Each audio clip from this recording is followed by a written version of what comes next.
안녕하십니까? 저는 코로나19 돌파 감염에 대해 설명드릴 신채현이라고 합니다. 돌파 감염은 최근 뉴스에서 자주 들어보셨을 텐데요. 요즘 코로나19 백신 접종 비율이 증가하는 만큼 돌파 감염에 대한 사람들의 관심이 늘어나고 있습니다. 특히 백신을 맞아도 코로나에 걸릴 수 있다는 사실 때문에 불안함을 느끼시는 분들이 많으실 거라고 생각합니다. 이 돌파 감염에 대해서 알아보도록 하겠습니다.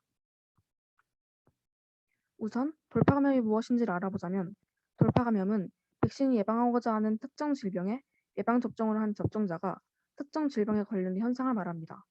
간단히 말하자면 백신이 목표로 설계된 병원체에 대한 면역력을 제공하지 못할 때 발생하게 됩니다.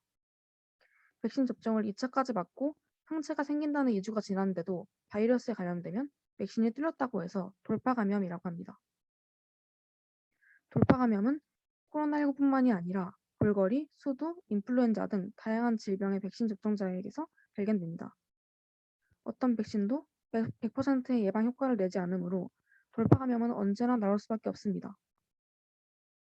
국내에서 백신을 맞은 사람 중 돌파 감염의 비율은 0.044%로 크게 우려할 수준은 아닌 것으로 보이지만 대규모 유행이 계속되면서 그 비율도 조금씩 늘고 있습니다.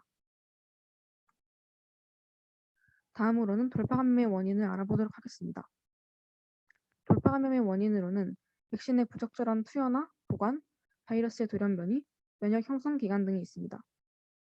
백신의 잘못된 보관, 과다 과소 투여, 투여 간격 미준수 등이 있을 경우 돌파 감염이 될 수 있고 델타 변이 등 코로나 바이러스의 변이가 계속 생겨나고 있으므로 이러한 변이 바이러스에게 돌파 감염이 될 수 있습니다.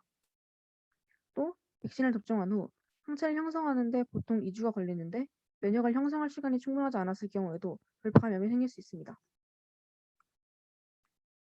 돌파 감염으로 인해 백신을 맞고 싶어 하지 않는 사람들도 늘어나고 있는데 꼭 백신을 맞아야 하는 이유에 대해 알아보겠습니다. 백신 접종을 완료한 사람은 돌파 감염이 발생하더라도 백신을 접종하지 않고 코로나19에 걸리는 사람들보다 중증화 가능성이 적습니다. 즉, 백신 미접종자보다 입원 또는 사망 가능성이 훨씬 낮은 것입니다. 백신 접종자는 미접종자와 비교했을 때 감염 위험이 훨씬 더 적습니다. 지금까지의 연구에 따르면 백신을 접종한 사람들은 감염될 가능성이 8배나 낮고 입원이나 사망을 경험할 가능성은 25배나 낮습니다.